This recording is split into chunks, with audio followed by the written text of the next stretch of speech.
Hari ni ramai orang sebut tentang anak derhaka kepada pok. Ramai orang sebut tentang anak derhaka kepada mak. Betul.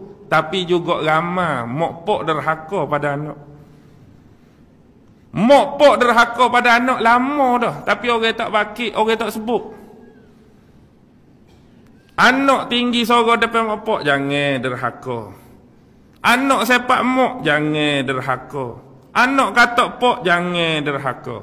Kita duk ingat anak derhaka kepada mak, anak derhaka kepada pok. Bila ya jadi kita derhaka pada anak-anak?